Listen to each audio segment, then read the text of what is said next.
babalik ba ang kahapon?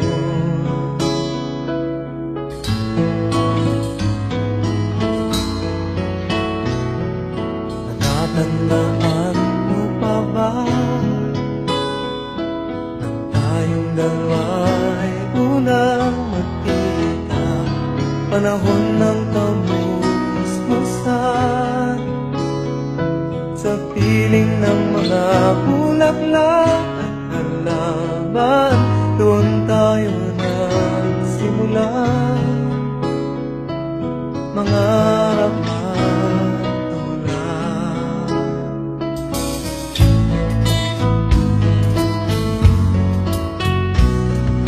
Natatandaan mo pa ba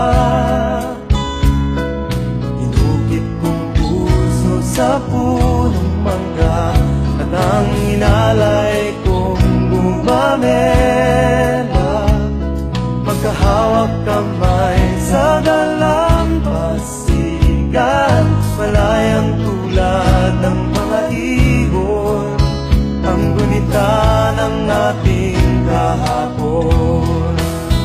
Ang mga puno't halaman ay kabiyak ng ating gunita sa paglipas ng panahon. Bakit kailangan ding lumisan?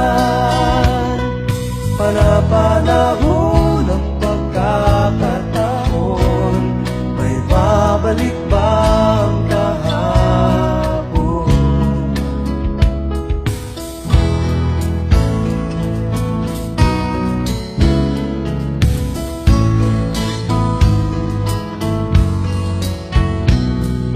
Ngayong ikaw ay nagbalik, tulad ko rin ang iyong pananabik, makita ang dating kanlungan, tahanan ng ating tula at pangarap.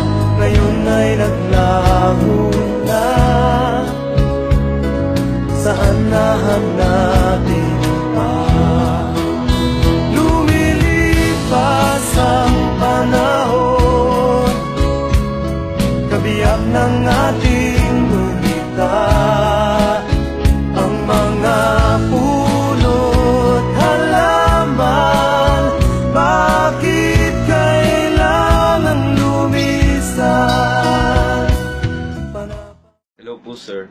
Una po sa lahat, nagpapasalamat po ako dahil nagkaroon po ako ng pangalawang pagkakataon para makabisita muli sa Home for the Elderly. Sa pagbisita po natin, mas lalo po akong naging malungkot sapagkat sila ay nabandona ng kanilang mga mahal sa buhay. Masama po ang loob ko sa mga taong inabandona ang kanilang mga magulang. Kasi po para sa akin, sila po yung naglaan ng dugo at pawis para po mabuhay tayo sa mundo. Hindi ko po kayang basta-basta na lang iwan ang aking mga magulang.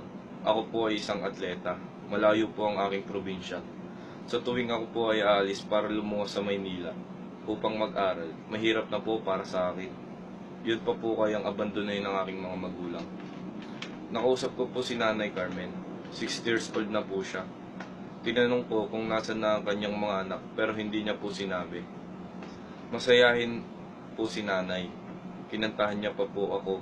Siguro po, kaya hindi niya sinabi sa akin kung nasan yung kanyang mga anak, ay nasasaktan siya kapag naaalala niyang iniwan siya. Si Nanay Carmen po ay bulag.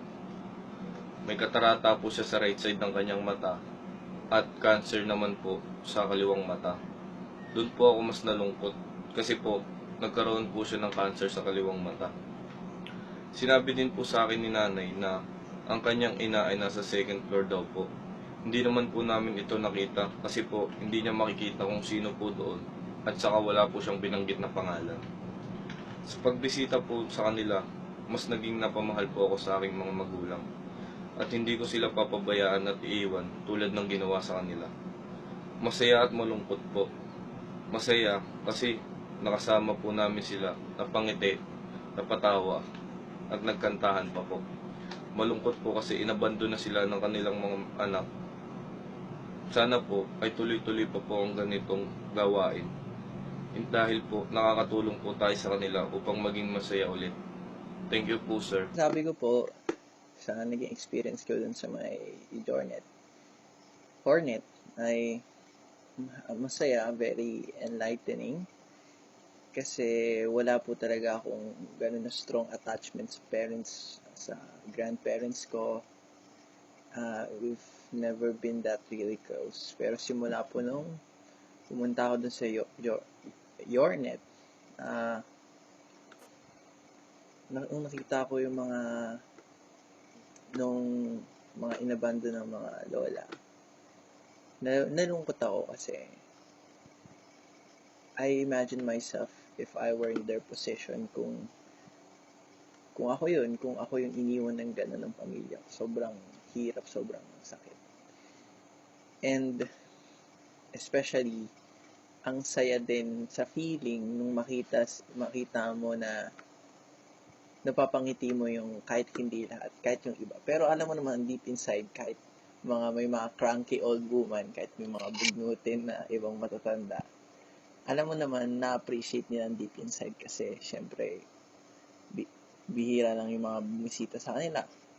And most importantly, i-share ko lang yung dalawang lola na nakausap ko. Yung isa, isa professor siya sa conservative music. Ang galing, grabe sir. Parang imagine ko, after everything she did, education, ganyan, inaral niya, mga taong na-touch niyang lives. Pero in the end, iiwanan lang siya ng pamilya niya. Parang ang harsh. She did everything for her family. Pero, hindi na-realize ko dapat kahit may pamilya ka na, you should always be there. Parang sa kanila pa rin yung priority mo. Parang, never ka dapat mawala ng oras sa kanila. Kasi baka in time, sila naman mawalan ng oras sa'yo at mawalan ka naman ng halaga sa kanila. So, ayun, ang ganda ng mga advice din na sinabi nila sa akin. Very, very, nakaka-inspire. Kasi nag-share din ako ng thoughts ko on how I was glad meeting them. Tapos, natuwa din ako kasi, ayun nga, nagpa-love advice kasi ako. Anyway, I told yung si Lolang isa. Nakalimutan ko na kung anong professor ng yung isa, si Lola Ligaya yung isa, tapos si Lola Grace yung isa. So si Lola Grace yun yung naging close ko. Tapos sabi ko sa kanya, Lola Grace, bisitahin na lang kita. Parang gusto kong balikan ka. Kasi sobrang saya niya. Kausap siya rin yung nagpiano. So, ang ganda talaga. I was inspired by her pieces and her story. And sana, kahit sa mga huling punto ng buhay niya, sana may matutunan, may ma-touch pa rin siyang life. Hindi pa huli ang lahat. So, gusto ko rin matuto sa kanya ng music lang. So, ayun. Babalikan ko siya. Yay. Thank you, sir. Yun na yung reaction ko. Ay, sir. Nagpapasalamat po ako sa inyo dahil sa pagbibigay ng pagkakataon para makapag-community service sa isang home for the elderly. Nagpapasalamat din po ako sa aking section dahil matagumpay naming nagawa ang community service na ito sa home for the elderly. Unang beses ko pong makakapag-community service at makakapunta sa isang home for the elderly. Kaya ako po ay kinakabahan na natutuwa dahil ramdam kong magiging masaya ang aming gagawin. Sa pagpunta ko doon at pakikipag-usap sa mga nanay, ako po ay nalungkot sa kanyang kwento dahil siya ay dinala na lang sa home for the elderly. At bukod pa doon ay wala na siyang asawa at wala rin siyang anak. Kaya nakakalungkot siya, sir. And then, may ibang nanay naman akong nakausap at ako'y napabilib sa kanila dahil Sila ay mga dating guro sa iba't ibang kilalang paaralan dito sa Maynila. Tuwing makikita ko mga nanay doon, sir, ako po ay nalulungkot dahil mag-isa na lang sila, dahil inabandona na sila ng kanilang mga anak at kaya ng sariling pamilya. Nung makita ko sila, inisip ko agad yung mama ko na nandoon kasama, pati yung tita ko na kasama rin po doon. At sabi ko sa kanila, hindi ko sila iiwan at mahal na mahal ko sila. Kaya sir, muli ako ay nagpapasalamat sa iyo dahil sa pagkakataong ibinigay niyo po sa amin. Una po sa lahat, gusto ko i-congratulate ang aking section kasi sa abot po ng aming makakaya, ginawa po namin ang lahat upang mapasaya ang ating mga lolas. Ito po ay ikatlong beses ko ng pagpunta sa Home for the Elders at masasabi ko po ay isa tong magandang experience sa buhay. Sa pagbisita at pakikipag-usap ko po sa mga lolas, nalaman ko po na ang iba po sa kanila ay inabandona ng kanilang pamilya o kaya naman po ay iniwan doon kasi walang mag-aalaga sa kanila.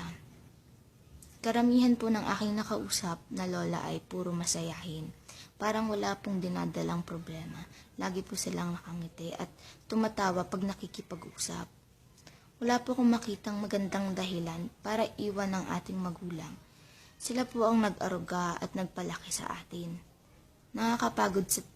Nagpakapagod sa trabaho para lang may maibigay sa atin ang ating pangangailangan. Marami po akong nakitang nakingiti at tumatawa sa kanila. Pero po makikita mo sa kanilang mga mata na may kulang na saya. Meron po akong tinanong na lola at kinamusta ko po siya. At habang nakikipagkwentuhan po ako kay nanay, nakangiti at nakikipagtawanan siya sa akin. Pero pagbanggit ko ng kanyang pamilya ay naiyak na lang po siya. Tinanong ko kung bakit po siya umiyak. Sabi niya ay naalala at namimiss niya na ang kanyang pamilya. Sa simpleng sinabi niyang iyon, mararamdaman mo pong may kulang sa kanyang buhay. Sa aking pagbisita ko po sa Home for the Elderly, ay nahabag po ang aking damdamin. Naalala ko po ang aking mga magulang na nasa aming probinsya. Bihira ko lang po makita ang aking mga magulang at maswerte na po kung makasama ko sila ng 3 araw sa isang buwan. Pero po, kahit ganun, alam kong mahal na mahal po nila ako at ganun din ako sa kanila. At isa po sa magandang aral na natutunan ko ay pahalagahan po natin ang mahal natin sa buhay. Ibalik po natin ng triple ang nagawa nila sa atin dahil kung wala po sila, wala din po tayo ngayon. Yun lang po at maraming salamat. Hi sir, ito po yung reflection ko sa community service natin. My name is Henrik Miranda po. Ito na po sir. Labis po akong na-touch dahil malapit po ako sa aking mga lola. 2 po sila. Napaka-maalaga po ng mga lola. Napaka-alalahanin. Lagi akong tinatawagan. Lagi akong kinakamusta. Hindi ko po naabutan ng aking mga lolo. Kaya wala akong experience magka-lolo. Hindi ko lang po maisip na nagkakagano ng ating yung mga lola doon sa Home for the Aged. Napakalungkot mawalay sa sarili mong pamilya. Walang sino man ang makakapagpawi ng kalungkutan na nadadama nila. Ngunit ayon sa aking mga nakausap na lola, yung iba ay dahilan ng hindi na kayang alagaan at makakabuti na sila'y doon na lamang patirahin. Subalit, habang naintindihan ko ang kadahilanan iyon, sana na may kahit papaano ay nadadalaw sila ng kanilang mga kapamilya. Kahit once a year, twice a year. Pero hindi mo din masisisi ang iba dahil baka gipit lang talaga sila. May pangbiyaya ay wala sila. Dahil ang isa kong nakausap na si Nanay Roqueta, taga Visayas ang kanyang pamilya. Masayahin si Nanay Roqueta. Chill lang siya, patawa-tawa, at nakafocus siya sa presentation. na ginawa ng mga classmates ko at ibang may moral theology.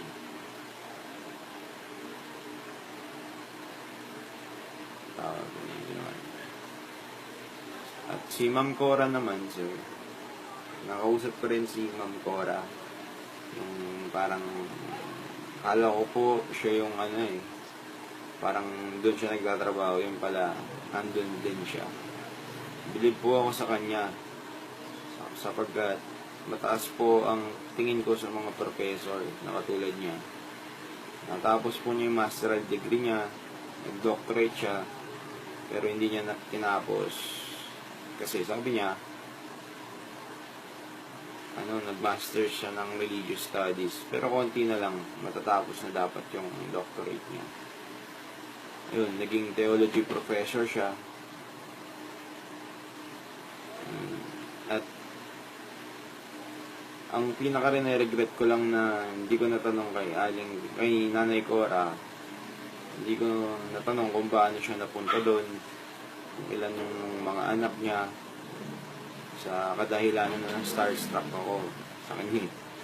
Kasi professor siya, nag-master at tapos nag-doctorate, tapos 15 years ata siyang nagturo sa Dominican College, sa UE, Dominican College and UE. Hindi ko na, pero siguro sana pag nakagraduate na, magkaroon ako ng panahon at makabalik at itanong ko sa kanya ang mga hindi ko nakayang itanong. Yun sir, that's all po. Thank you po sa isang sem sa inyo dahil naging isa kayong magaling na tagapagpayo. Marami akong natutunan sa subject niyong moral theology. Dahil bagay siya sa akin kasi 21 na ako. Compare sa iba kong mga kaklasmates doon, 17 pa lang ako, sila 16. Naintindihan ko lahat ng kwento niya sa classroom, sir. Saktong-sakto lang sa akin. Napakasaya niyo po magturo. Sulit po yung tuition fee na binayad ko. Yan po, sir. Kung masama na bumaksak, sir, okay lang. Kasi madami ako natutunan sa inyo, sir. Thank you po, sir. Saludo ko sa inyo, sir. Thank you. 3, 2, 1, rolling. Hi sir, so yun nga sir, yung experience ko po sa pagpunta ko sa Home for the Elderly is isa po sa mga bagay na hindi ko makakalimutan sa buhay ko.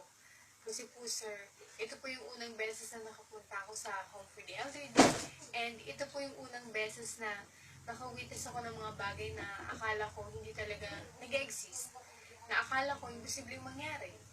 Pero yun nga po sir, mali po pala ako. Talagang may mga anak na pagkatapos silang alagaan, malakihin, arugayin ng kanilang mga magulang, dito lang pala nila naisip po dahil mga magulang nila sa isang institusyon na may kakayahang ibigay ang kalinga na hanap ng kanilang mga magulang na dapat in the first place, sila pong nagpupuno ng mga ito. Pero gayon pa man sir, alam ko na may mga mabibigat at iba't ibang dahilan ang mga anak nila kung bakit sila inilalagay sa isang institusyon na katulad ng St. Therese Journey at Home for the Elderly. At nare-respeto ko po yun, sir.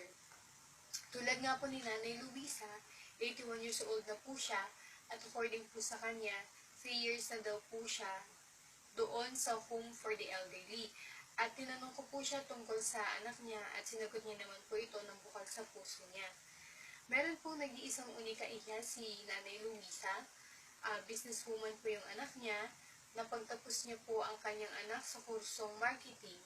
Bagay na hindi nagawa ni nanay nung nag-aaral pa lang po siya. May sariling pamilya na po ang kanyang anak at nagtatrabaho po ito sa isang company. Mataas na po yung posisyon ng anak niya kaya kinakailangan na po talaga ng matinding focus sa trabaho. At dahil po dito, hindi na po natututukan ng nag-iisa niyang anak itong si Nanay Luisa. Nung una daw po, ang ginawa na lang po nila is nag-hire ng yaya yung anak niya para po may makasama at may gagabay kahit papano kay Nanay Luisa. Pero makalipas daw po ang mga ilang buwan dahil nga po matanda na si nanay at may mga bagay talaga na hindi nagpagkakaunawaan at paminsan-minsan ay ayaw at gusto niyang mangyari, hindi po ito nasusuplayan ng taong nagbabantay sa kanya. Kaya sa result po, inis, galit, at for worse daw po sir, napapabayaan na daw po talaga si nanay mag-isa. Kaya po ngayon, si Nanay Luisa, meron po siyang na-injured na leg sa bandang kaliwa po gawa ng siya'y madulas po noong nakaraang buwan. So hanggang ngayon sir, bakas pa rin po yung sakit na dulot ng injury yon. Kaya ngayon po naka-wheelchair na lang po si Nanay Luisa. So yun po sir. Ngayon daw sir, pinipilit ni nanay na magpakatatag kahit na sa loob ng 3 taon, halos ilang beses lang daw po kung bisitahin siya ng kanyang anak.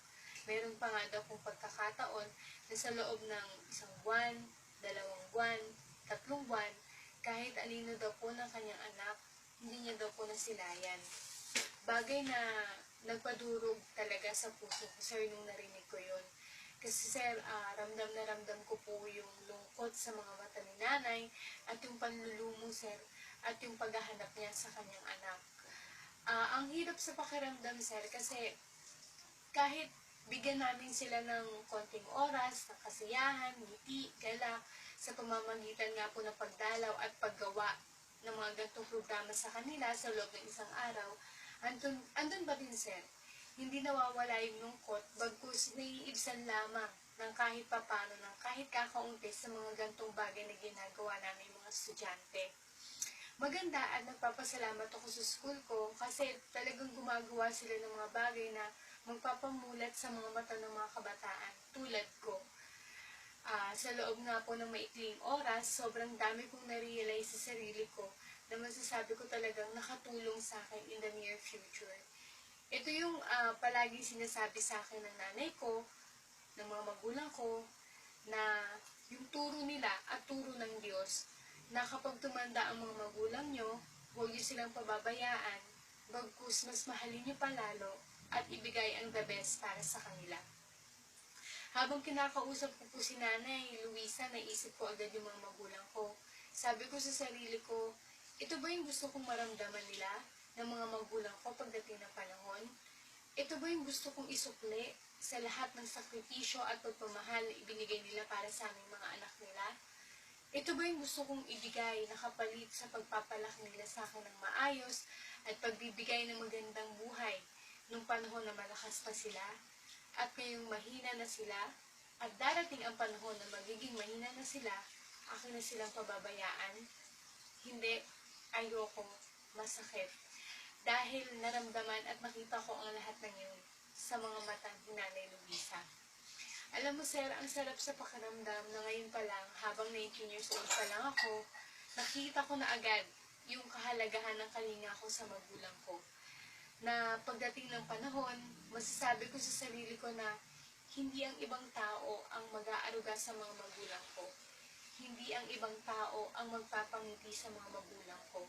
Hindi ang ibang tao ang mag-aalaga sa magulang ko. Kundi ako, ang mga anak nila, at ang magiging pamilya ko ang dahilan sa saya, galak at ngiti sa mga labi ng mga magulang ko. At hindi ang ibang tao. Kailangan naming matutunan ang tunay na kahalagahan ng pagmamahal sa magulang. Alagaan, panghitiin, mahalin, katulad ng ipinaramdam nila sa atin nung tayo'y bata pa lamang.